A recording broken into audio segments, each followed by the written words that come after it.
Seven hills టీవీకి స్వాగతం। ఈ రోజు వార్తలోని ముఖ్యాంశాలు।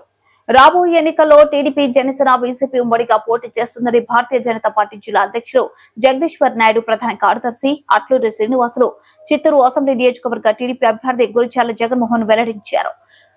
మిట్టూరులోని జిల్లా బీజేపీ కార్యాలయంలో ఏర్పాటు చేసిన మీడియా సమావేశంలో వారు మాట్లాడుతూ కేంద్రంలో బీజేపీ అధికారంలోకి వస్తే ముస్లింలకు అన్యాయం జరుగుతుందని సోషల్ మీడియాలో కొందరు మోసపూరిత ట్రోల్స్ చేస్తున్నారని, వాటిని నమ్మొద్దని తెలిపారు। ఉమ్మడి పార్టీల పొత్తుతో రాష్ట్రాన్ని సర్వతోముఖాభివృద్ధి చేస్తామన్నారు।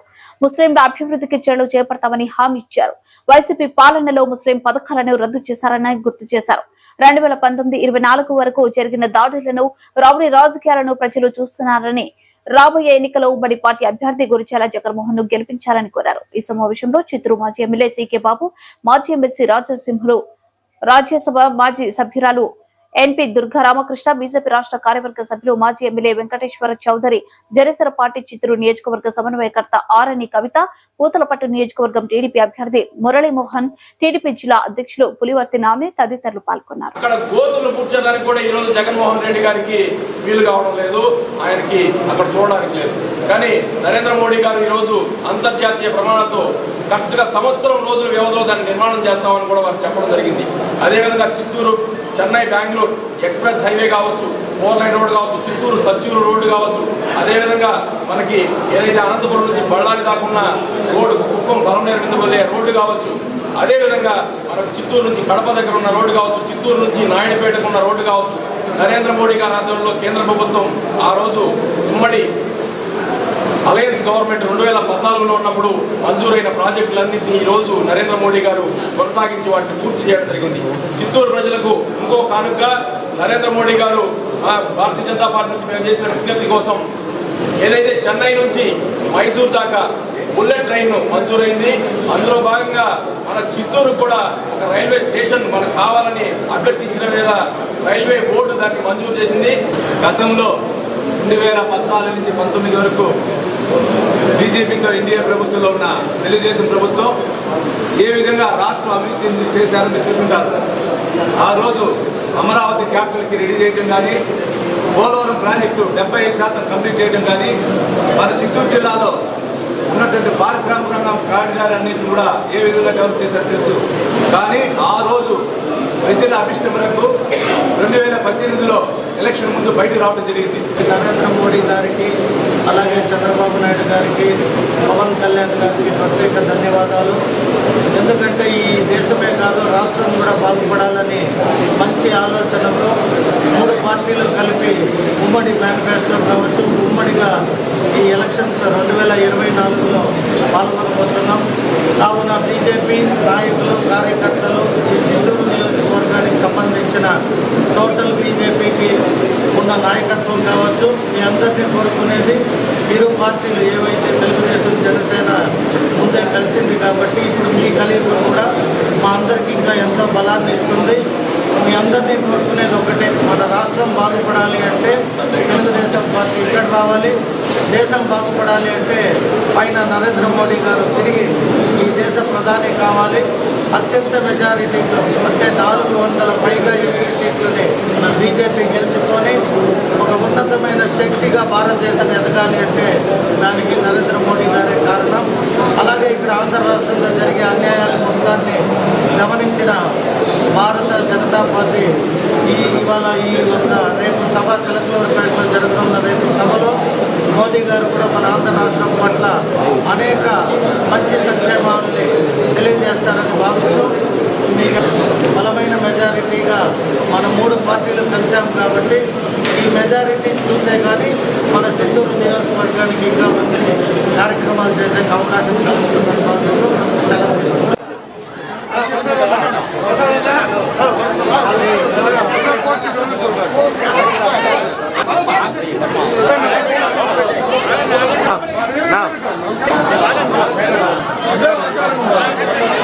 వెనకాల వచ్చేవాళ్ళు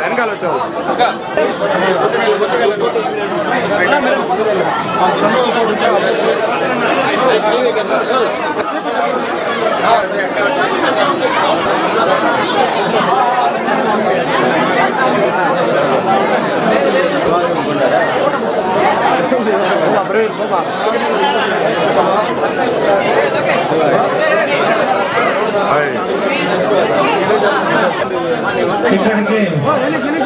ఇచ్చేసిన నూతన్ ప్రసాద్ గారు పార్టీలో చేరడం ఎంతో సంతోషకరం.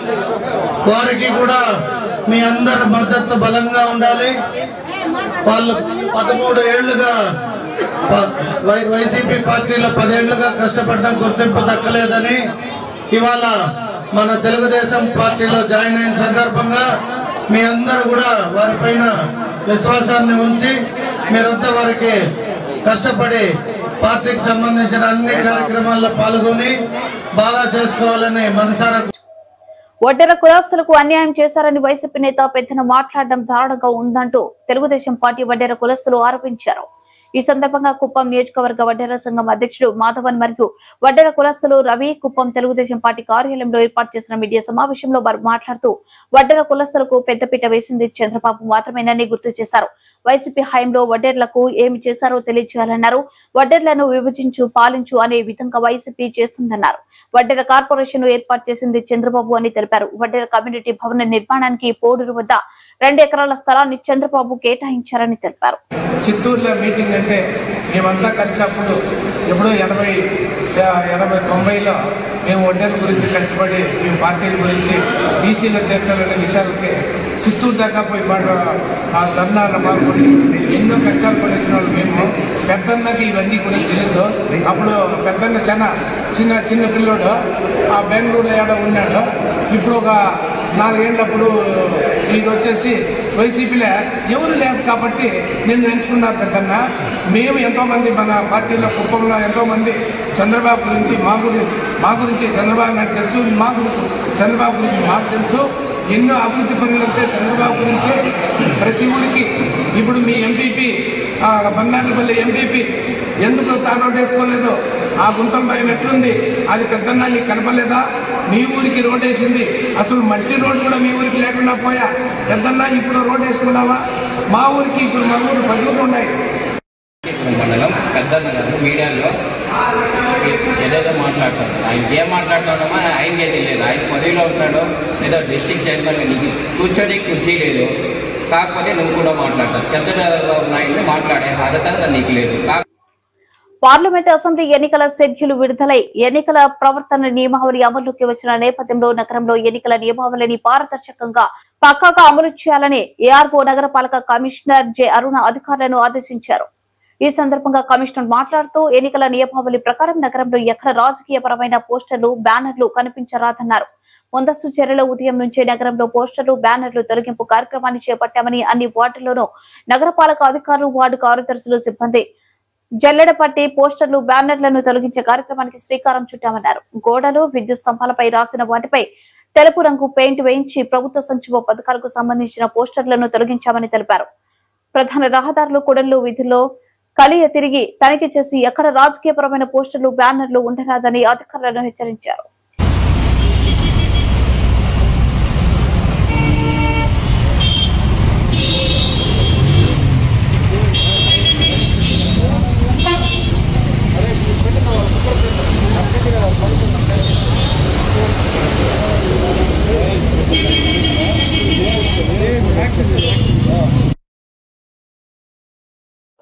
రాబోయే ఎన్నికల్లో టీడీపీ, జనసేన, బీజేపీ ఉమ్మడిగా పోటీ చేస్తుందని చిత్తూరు అసెంబ్లీ నియోజకవర్గ టీడీపీ అభ్యర్థి గురిచాల జగన్మోహన్ వెల్లడించారు.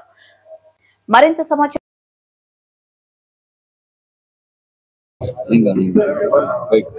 వాళ్ళకి ఫీడ్ వాళ్ళకి ఏమైనా వస్తుందో తెలియదు కానీ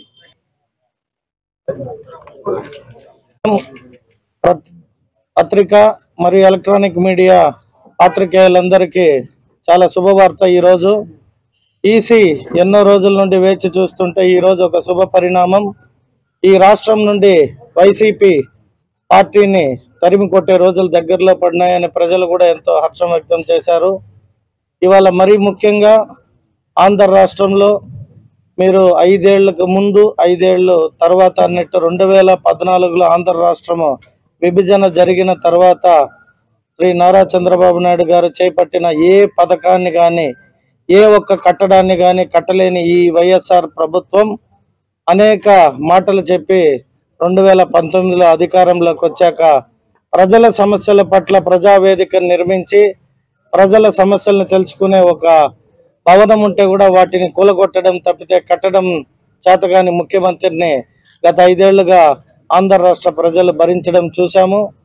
అలాగే మరీ ముఖ్యంగా క్యాపిటల్ సిటీ లేని ఆంధ్ర రాష్ట్రాన్ని 3 ముక్కలాట అన్నట్టు కర్నూలు, విజయవాడ, వైజాగ్ అని చెప్పుకుంటూ ఏది చేయని ఈ ముఖ్యమంత్రిని ఈ రాష్ట్రం నుండి తరిమే రోజులు దగ్గర పడ్డాయని సంతోషపడుతున్నారు. రానున్న 60 రోజుల్లో సువర్ణ రామరాజ్యం రాబోతుంది. శ్రీ నారా చంద్రబాబు నాయుడు గారు పెట్టిన మేనిఫెస్టో పట్ల కూడా మేము ఎక్కడికి వెళ్ళినా ప్రజల్లో మంచి స్పందనే ఉంది. సో ఎప్పుడైనా కూడా ఒక ఎగ్జాంపుల్ చెప్పాలంటే ఒక నాయకుడు పరిపాలించాడు అంటే అది ప్రజలు చెప్పుకునే విధంగా ఒక నాయకుడు పరిపాలించాలి. ఉమ్మడి ఆంధ్ర రాష్ట్రంలో మీరు చూస్తే చంద్రబాబు నాయుడు గారు చేసిన సంక్షేమాలు, ఇన్ఫ్రాస్ట్రక్చర్ డెవలప్మెంట్ యావత్ ప్రపంచం కూడా ఆయన కీర్తించింది. హైటెక్ సిటీ లాంటిది కట్టినప్పుడు నవ్విన అదే ప్రజలు కావచ్చు, ఇతర పార్టీ నాయకులు కావచ్చు, ఈరోజు హైదరాబాద్ను చూసి నోటిపైన వేలేసుకునే విధంగా హైదరాబాద్ను డెవలప్ చేసింది నారా చంద్రబాబు నాయుడే. అంతకంటే గొప్పగా అమరావతిలో ఆంధ్ర రాష్ట్రానికి ఒక మంచి క్యాపిటల్ ఉండాలి అని ఆయన కోరుకుంటే దానికి అనుకూలంగా 33,000 ఎకరాలని అమరావతి రైతులు ఇవ్వడం కూడా ఎంతో ఒక ఘన చరిత్ర. దాన్ని కూడా ఇచ్చిన రైతుల్ని కూడా అనేక రకాలుగా ఇబ్బంది పెట్టి ఎటువంటి డెవలప్మెంట్ చేయలేదు. కాబట్టి ప్రజలు తెలుసో తెలియకో మేము ఓటేసేసాం, ఎప్పుడా అని ఎదురు చూశారు. అది ఇవాళ 3:30కి వాళ్ళకు ఒక స్వతంత్రం ఎప్పుడైతే 1947లో బ్రిటిష్ ప్రభుత్వంపై మనకి స్వతంత్రం వచ్చిందో ఆ విధంగా ఇవాళ ప్రజలంతా ఎంతో ఆనందంగా ఉంటారు. సో రాబోయే 2024లో తెలుగుదేశం పార్టీకి ఘన విజయం చేకూరుతుందనే ఇదే ఒక మంచి నిదర్శనం. మరీ ముఖ్యంగా చెప్పుకోవాలంటే కుటుంబ సభ్యులకే న్యాయం చేయలేని ఈ ముఖ్యమంత్రి అంటే స్వయాన సొంత చెల్లెలు అలాగే బాబాయి కూతురు కూడా సునీత గారు పదే చెప్తున్నారు, న్యాయం చేయలేని మా అన్న, మా తండ్రిని చంపిన వ్యక్తుల్ని కూడా కాపాడుతూ ఉండేది మా అన్నే అని ఇవాళ నిన్న దినపత్రికల్లో చూసాము. సో హంతకుణ్ణి పట్టుకోవాలి అని ఆనాడు మా ప్రభుత్వంలో హడావిడి చేసిన ఈనాటి ముఖ్యమంత్రి సొంత బాబాయిని చంపితే కనీసం ఒక ఎంక్వైరీ లేదు, కనీసం సిబిఐ అన్నాడు. ఆ రోజు మరేవేవో కోరాడు. ఇవాళ ఆయనే ప్రభుత్వంలో ఉన్నాడు. కనీసం ఏ మాత్రం కూడా ఒక ఎంక్వైరీ లేకుండా 5 ఏళ్ళు గడిచిపోయింది. అంటే ఇదంతా ప్రజలు చూస్తూ ఉంటారు. అవకాశం ఇచ్చాము కదా అని చెప్పి రాజు అనుకొని తాడేపల్లిలోనే కూర్చొని ఆయన మంత్రులంటూ ఒక 5 మందిని నియమించుకున్నాడు ప్రభుత్వ సొమ్ముతో. వాళ్ళకి ఏమీ తెలియదు, వాళ్ళు చేసిందే రాజ్యం అనుకొని అనేకమైన ఆంధ్ర రాష్ట్రంలో మీరు చూస్తే ఏ ఒక్క రోడ్లు కానీ అలాగే త్రాగునీరు పోలవరాన్ని మేము ఇట్ట కట్టేస్తాం అట్ట కట్టేస్తామంటూ ఈ 2 మంత్రులు ఆనాడు మీరు చూస్తే అంబటి రాంబాబు గారు వచ్చినప్పుడు మేము ఇంకొక 6 నెలల్లో ప్రారంభించబోతాము అన్నాడు. ఇప్పుడు అడిగితే అదేమి బిల్డింగ్ కాదు, అది పోలవరం అంటున్నాడు. సో పోలవరం కావాలన్నా, అమరావతి రావాలన్నా, ఇంకా ఆంధ్ర రాష్ట్రానికి అనేక కంపెనీలు రావాలన్నా, ప్రజలు ఎంతో సంతోషంగా సంక్షేమ పథకాలతో బాగుండాలన్నా, ఈ రాష్ట్రమే బాగుపడాలి అంటే మరోసారి ఉమ్మడి ప్రభుత్వం ఇవాళ మీరు చూస్తే నరేంద్ర మోడీ గారు కూడా రేపు చిలకలూరుపేటకు రానున్నారు. సో నరేంద్ర మోడీ గారు కూడా తెలుసుకున్నారు చంద్రబాబు నాయుడు గారి పరిపాలన 2014 నుండి 19 దాకా ఎలా చేశాడు, ఆ తర్వాత 5 ఏళ్ళు ఏం జరిగింది అనే దీనిపైన తెలుసుకొని ఈరోజు తిరిగి చంద్రబాబు నాయుడు అయితేనే ఆంధ్ర రాష్ట్రం బాగుపడుతుందని బీజేపీ కూడా మద్దతు తెలపడం జరిగింది. అలాగే పవన్ కళ్యాణ్ గారు కూడా ఈ రాష్ట్రంలో 10 సంవత్సరాలు పూర్తయింది పార్టీ పెట్టి, వారు కూడా ఎంతో మనస్ఫూర్తిగా ఈ రాష్ట్రం బాగుపడాలి అంటే అందుకు చంద్రబాబు నాయుడు అయితే మాత్రమే ఈ రాష్ట్రం బాగుపడుతుంది అని నిర్ణయించుకొని అనేక రకాలుగా పార్టీ నుండి ఒత్తిళ్లున్నా, కులపరమైన ఒత్తిడి వచ్చినా కూడా ఆయన మనం రాష్ట్రం బాగుపడాలంటే త్యాగం చేయాలి అంటూ ఆయన చేసిన గొప్ప త్యాగాన్ని ఈ రాష్ట్ర ప్రజలు కూడా ఎప్పటికీ మరవరు. అలాగే తెలుగుదేశం పార్టీ నాయకులు కూడా మేము ఆయనకి ప్రత్యేక ధన్యవాదాలు తెలియజేసుకుంటాం. సో ఈ 3 పార్టీలు కలిపి 2014లో ఎలాగైతే అధికారంలోకి వచ్చామో 2024లో కూడా మేము అధికారంలోకి వస్తాం. సో ప్రజలంతా కూడా బాయ్ అంటున్నారు. ఎవరికి? వైఎస్ జగన్మోహన్ రెడ్డికి బాయ్ బాయ్ చెప్తున్నారు. కాబట్టి రానున్న రోజుల్లో ప్రజలందరికీ నా విజ్ఞప్తి, ఎస్పెషల్లీ చిత్తూరు నియోజకవర్గ ప్రజలందరినీ కోరుకునేది ఏమంటే, ఒక మంచి నాయకుడిని గెలిపించుకుంటే మీ ఊరు సంక్షేమంగా ఉంటుంది, సేఫ్టీగా ఉంటుంది. ఎటువంటి అరాచకాలు లేని ఒక నగరం కావాలి అనుకుంటే అది నాకు కూడా ఓటు వేసి తెలుగుదేశం ప్రభుత్వాన్ని బలపరచాల్సిందిగా కోరుకుంటున్నా. Thank you. 2024 సాధారణ ఎన్నికలకు రాష్ట్రం పరిధిలో అయితే పార్లమెంట్, అదేవిధంగా శాసనసభ ఎన్నికలు కూడా భారత ఎన్నికల సంఘం ఎన్నికల షెడ్యూల్ను ఈరోజు 3 గంటలకు ప్రకటించడం జరిగింది. వెంటనే కూడా భారతదేశ వ్యాప్తంగా కూడా ఎన్నికల ప్రవర్తన నియమావళి అమల్లోకి రావడం జరిగింది. 3 గంటల తర్వాత నుంచి కూడా అధికారం యంత్రాంగం అంతా కూడా ఎన్నికల సంఘం పర్యవేక్షణలో పనిచేయాల్సి ఉంటుంది.